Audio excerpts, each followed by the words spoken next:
Assalamualaikum warahmatullahi wabarakatuh. Waalaikumsalam warahmatullahi wabarakatuh. Saya Darussalam dari MTA Cabang Pelayan Gunung Kidul, DIY bagian. Ya, mari ya. Ya. Ada beberapa pertanyaan yang ingin saya sampaikan, Ustadz. Yang pertama adalah merupakan keprihatinan saya dan mudah-mudahan juga kaum muslimin lainnya. Saya masuk di non Islam sejak tahun 1973 sampai sekarang. Sebelumnya? Sebelumnya saya Katolik. Oh ya, Katolik ya? Iya, Ustadz. Ya, terus? Mengapa umat Islam Indonesia yang mayoritas ini, bahkan penduduk muslim terbesar seluruh dunia itu tidak atau belum pernah mampu menggalang kesatuan dan persatuan? Padahal kalau itu terwujud, umat Islam Indonesia mampu mewujudkan segala kebijakan hidup dan kehidupan, baik sosial, ekonomi, budaya, dan hukum, begitu juga keamanan yang islami dan qur'ani. Alangkah itu nikmatnya kita hidup di Indonesia kalau itu terwujud. Namun kenyataannya, Ustadz, kita rupanya umat Islam di Indonesia itu hanya sekedar bangga dengan jumlah yang banyak, sedang mutunya atau kualitasnya sungguh-sungguh sangat memprihatinkan dan menyedihkan. Mohon penjelasannya. Kemudian yang kedua, Ustadz, saya membaca hadis Rasulullah yang ini merupakan prediksi Rasulullah sebelum wafat tentunya. Rasulullah bersabda, telah dekat suatu masa kepada umatku, Al-Quran tinggal tulisan, Islam tinggal namanya, bangunan masjidnya indah dan megah tapi jauh dari hidayah.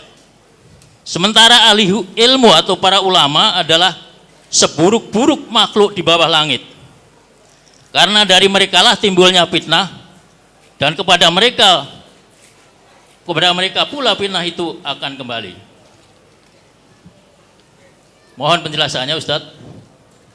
Kalau yang pertama adalah Al-Quran tinggal tulisan itu sudah terbukti di mana-mana, untuk hiasan-hiasan, bahkan untuk kaligrafi dan susah dibaca. Begitu juga ditempel-tempel di dinding-dinding masjid, itu sudah terbukti. Dan Islam tinggal namanya, begitu pula itu terbukti bahwa umat Islam di Indonesia ternyata Islamnya Islam KTP. Mungkin nanti di surga yang didaftar hanya KTP-nya, Ustaz. Kemudian masjidnya indah dan megah tapi jauh dari hidayah. Sekarang ini masjid berlomba-lomba dengan megahnya, bahkan ada masjid berkubah emas di Depok, Jawa Barat. Orang berbondong-bondong ke sana bukan untuk belajar ilmu, tapi sekedar untuk mengagumi keindahan masjid tersebut. Yang sangat mengherankan saya, Ustadz, Rasulullah bersabda bahwa para ulamanya ada seburuk-buruk makhluk di bawah langit, karena dari mereka fitnah timbul dan kepada mereka fitnah akan kembali. Mohon penjelasannya. Dan yang ketiga, Ustadz, ini merupakan keprihatinan saya juga dan ketakutan. Mungkin pertanyaan saya ini kurang sopan. Saya yakin bahwa Ustadz sudah mencetak kader penerus Ustadz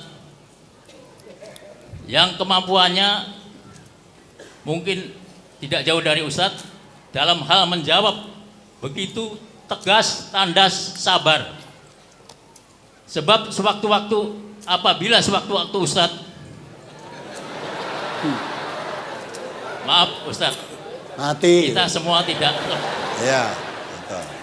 Kita semua tidak lepas dari itu. Betul. Jadi udah ada kader penerus sehingga pengajian ini tidak vakum, Ustadz. Sebab hal ini sudah pernah saya alami sendiri, Ustadz, waktu saya ngaji dulu sebelum di MTA ini. Perlu diketahui saya masuk MTA sejak tahun 2014. Mohon penjelasannya, Ustadz. Kalau boleh saya tambah satu lagi. Ya, silakan. Terakhir. Sudah banyak diketahui Rasulullah bersabda bahwa hakim itu ada 3. Namun saya akan memandang dari sudut lain mungkin.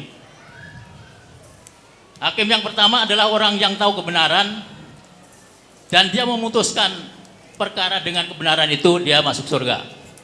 Kemudian yang kedua, hakim yang tahu kebenaran namun tidak memutuskan dengan kebenaran itu dia masuk neraka.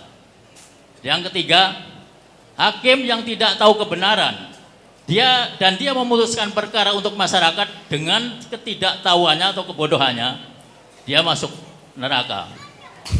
Yang ingin saya tanyakan Ustadz, bagaimana kalau dikaitkan dengan hakim-hakim zaman sekarang bahkan seluruh dunia ini, khususnya Indonesia, di mana hakim landasan kebenaran adalah hukum bikinan manusia, bahwa konon kabarnya hukum Indonesia itulah peninggalan orang kafir dan orang kafir Belanda, yang namanya KUHP ya, kalau kepanjangannya mungkin kalau ada uang habis perkara.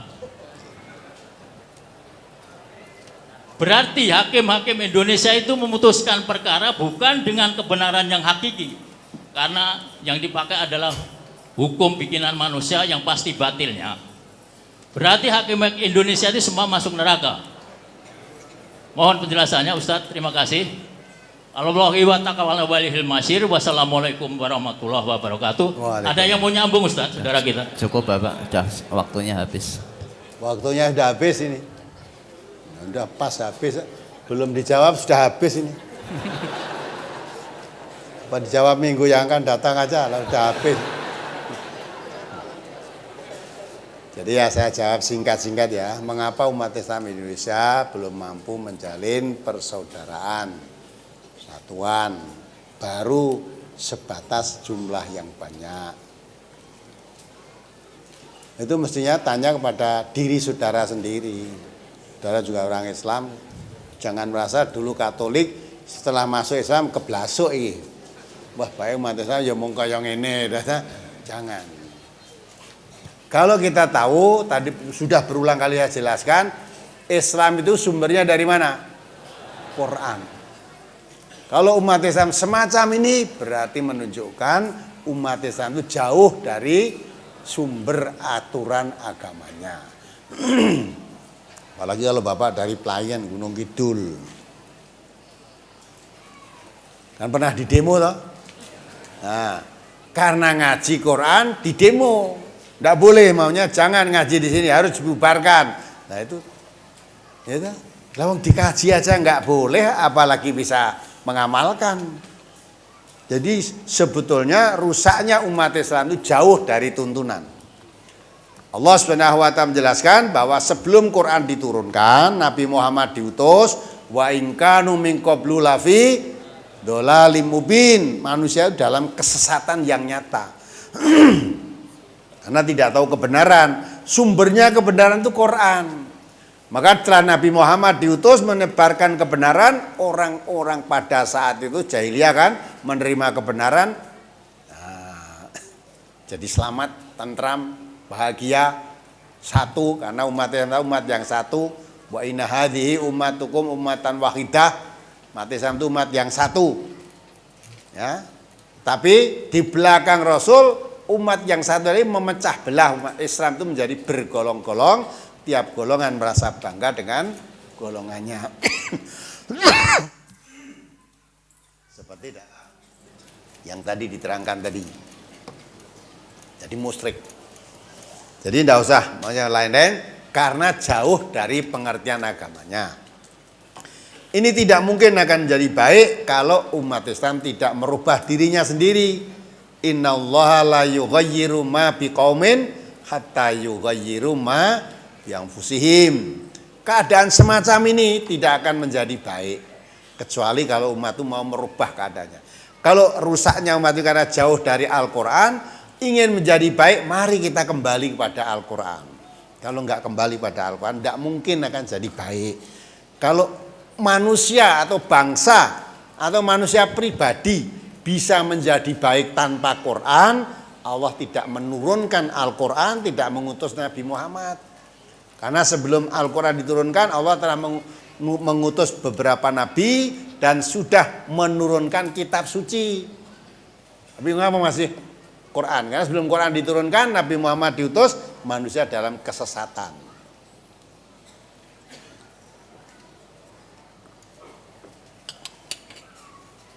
Maka walaupun Quran diturunkan, Nabi Muhammad diutus, kalau orang tidak mau mempercayai, mengimani, sedang Quran diturunkan tuh lihat baru ayati untuk dikaji tiap-tiap ayatnya, tidak mau ngaji, malah kalau ada orang ngaji dibenci, diusir, dibubarkan, nah bagaimana bisa jadi baik?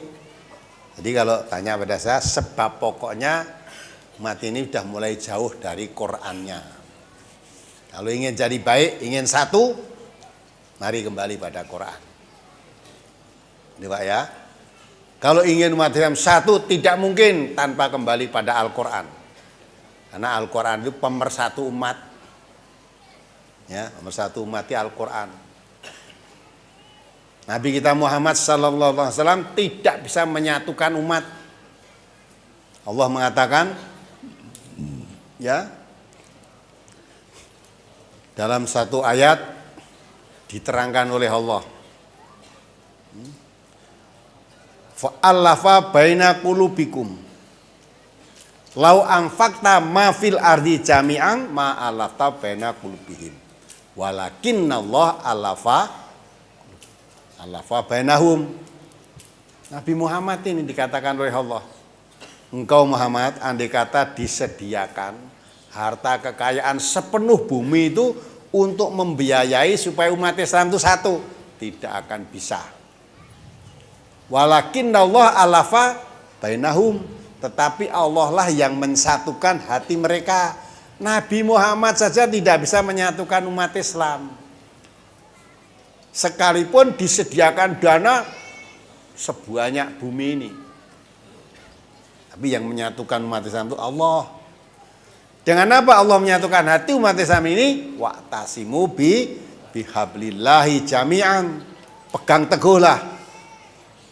Hablillah itu maksudnya agama Allah. Agama Allah itu maksudnya Islam. Islam itu maksudnya Quran. Pegang teguhlah Al-Quran. Kalau kamu pegang teguh Al-Quran, umat Islam itu tidak akan terjadi cerai-berai. Ini tadi sumber pokoknya di situ.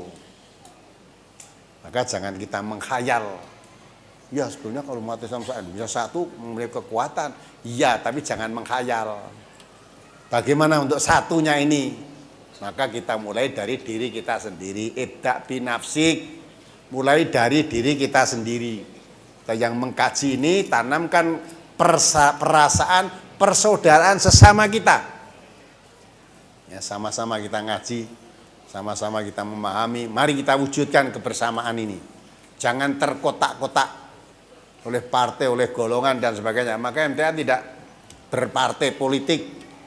Ya, tidak ada warga MTA masuk partai politik, tidak ada, tidak boleh. Ya, kalau masuk partai, andai kata tak bebas kayak gitu, saya yakin saudara-saudara ini akan muncul partai macam-macam. Ya, daerah Kauman mesti partainya PKB.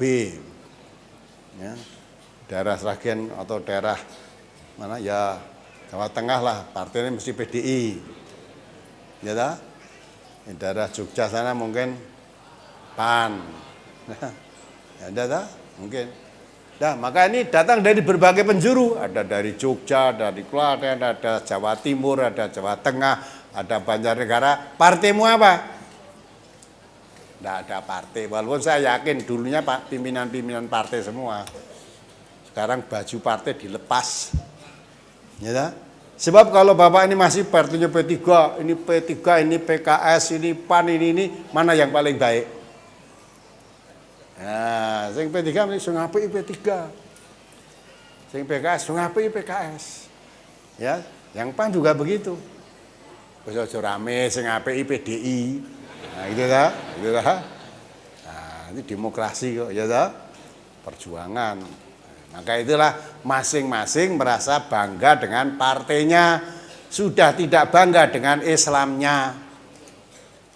Nah, maka kita pegang teguh Islam, kembali pada Quran dan Sunnah, hilangkan baju-baju partai itu. Kamu partai ini boleh, tapi jangan membanggakan partaimu. Islam harus menjadi pegangannya. Nah itu kalau itu mengapa undang-undangnya yang dipakai udah iya. Lang wakil-wakil rakyat yang kamu pilih, dia yang undang-undang ini yang membuat kan wakil rakyat. DPR, MPR itu yang membuat. Padahal dari partai-partai Islam yang sudah banyak wakil-wakil kita di sana. Lah masih dipertahankan undang-undangnya, yaitu tidak mau membuat, padahal sudah 71 tahun merdeka. Saya nganggo hukum warisan Belanda. Ya ta?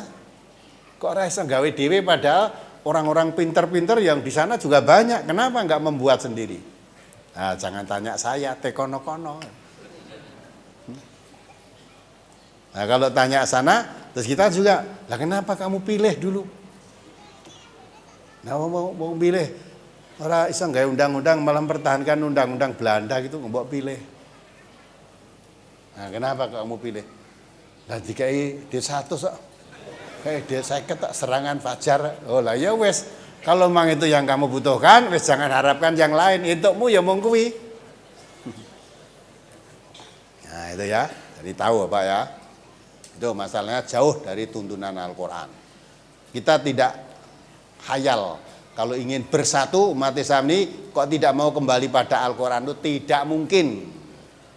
Tidak mungkin. Karena yang menyatukan hati umat Islam ini hanya Allah dengan Al-Qur'an. Ya, itu maka kita mari kita kembali pada Al-Qur'an. Seluruh warga yang mengkaji Al-Qur'an di MTA ini jangan ada yang saling bermusuhan, ya, saling berbangga-banggaan dengan, tapi tanamkan rasa tolong menolong. Sampai saya instruksikan, walaupun ekonomi sulit seperti apa, kalau ada warga MTA yang kelaparan, tidak bisa makan karena kelaparan, yang lain masih ada yang kenyang, tahu tidak menolong, semuanya dosa. Maka harus tidak boleh warga MTA kelaparan. Nah, maka dibentuk kelompok-kelompok untuk mengetahui, jangan sampai ada saudara kita yang kelaparan, tidak konangan, ya ta? Jangan nunggu minta-minta dulu. Kelompoknya harus tahu, oh ini susah, kelaparan, anaknya banyak, pekerjaan tidak menentu. Lah itu kelompoknya mengatasi.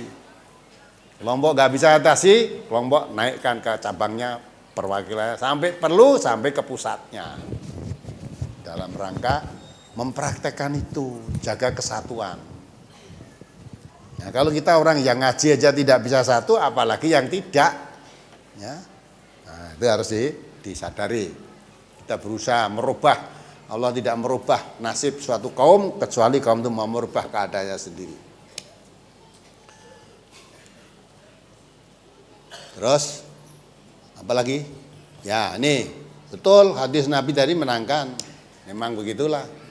Saya ti'alan nas zamanun la islama illasmuhu walal qur'ana illa rasmuhu masajiduhum amiratun wa huwa kharabun minal huda ulama'uhum syarru man tahta adimis sama min indihi tahrujul fitnah wa fihim ta'udu.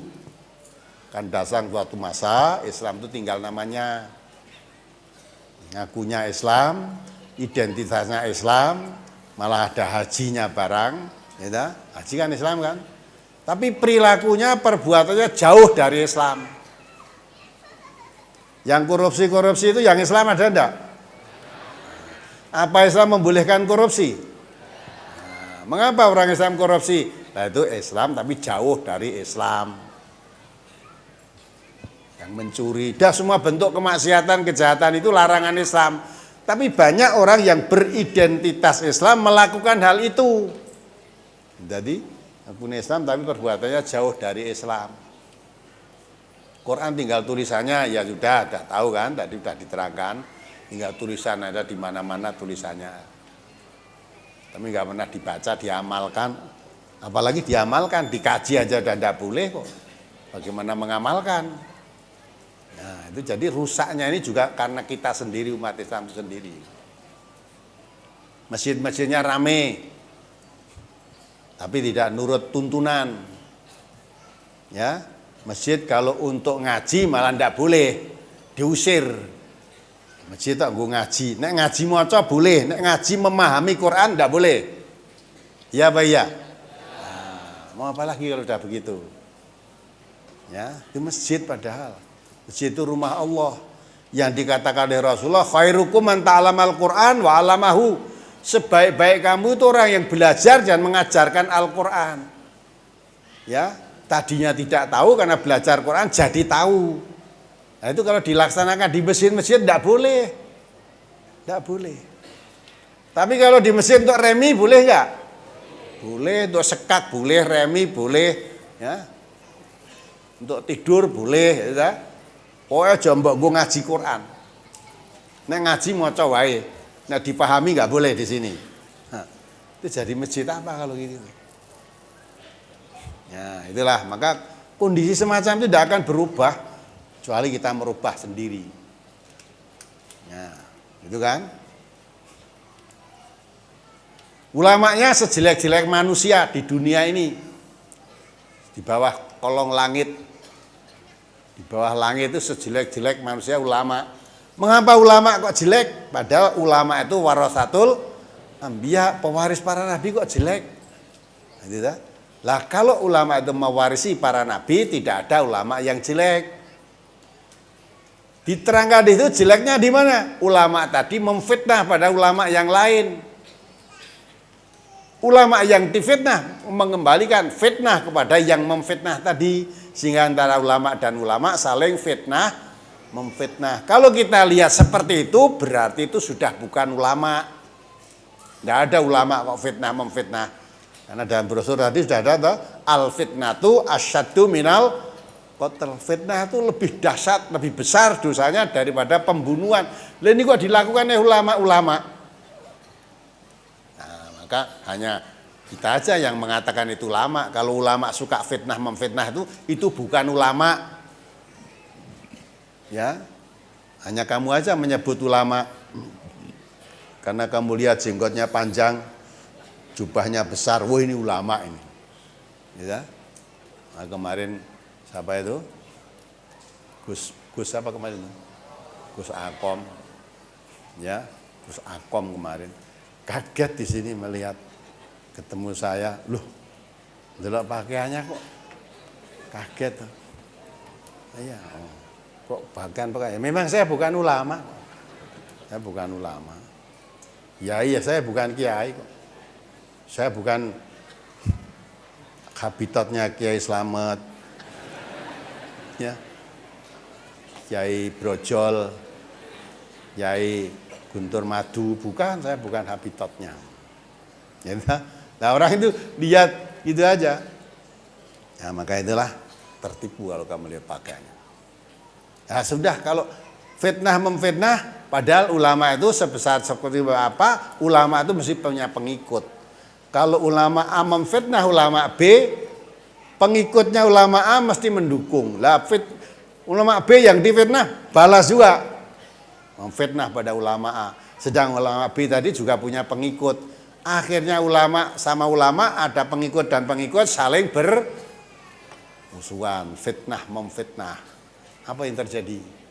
Dan ulama itu mesti membawa suluh penerangan di tengah masyarakat, tapi isinya malah fitnah memfitnah. Itu kan? Nah, malah ono dielingke ngono, kalau tidak ada api ya tidak ada asap kan itu. Nah, katakan ente itu katanya begini-begini ya, karena dia malah mengatakan andai kata tidak api ya tidak ada asap. Yang ngomong itu ulama. Waktu itu saya tanyakan, oh kalau model begitu berarti kamu yakin ketika istri Nabi disebarluaskan berbuat zina dengan sahabat Nabi Sofwan, itu asapnya sudah mengepul ke seluruh sahabat-sahabat. Berarti kamu yakin terjadi itu ya? Padahal itu memang ada api, apinya api fitnah. Nah, api fitnah. Akhirnya Allah menurunkan, membersihkan bahwa Sofwan dan Aisyah bersih, tidak berbuat seperti asap yang mengepul tadi. Maka karena apinya api fitnah, asapnya hitam kelam. Nah, itu kalau yang muncul dari ulama-ulama itulah maka sejelek-jelek manusia. Ya, itulah. Mudah-mudahan bisa dipahami. Sekarang masalah hakim ada 3. Ya memang 2 masuk neraka, 1 masuk surga. Di Indonesia itu karena hukumnya memang hukum yang berlaku di Indonesia itu bukan hukum Islam. Ya paling tidak kalau jadi hakim, ya putuskan saja kebenaran Yang benar dikatakan benar, salah dikatakan salah. Jangan ada pasal-pasal dengan harganya. Ya. Jangan kue salah, pasalnya ini. Dengan menurut pasal ini kamu salah, harus dapat hukuman. Gitu. Nah, kemudian pasal itu harganya berapa? Ya, akhirnya pasalnya bisa dijual beli, mestinya dihukum jadi bebas. Lah itu yang calon masuk neraka. Insya Allah karena memang dah di negeri kita ini, walaupun hakim-hakim tadi itu kalau memang dia menegakkan kebenaran dengan apa adanya menurut aturan yang benar, ya mudah-mudahan terselamat dari api neraka karena menegakkan kebenaran. Ya. Jadi menurut hukum di Indonesia itu kalau sebetulnya yang benar itu jelas, yang salah itu jelas. Ya kadangkala dibikin kabur itu antara salah dan benar kabur. Ya, karena penegak hukumnya.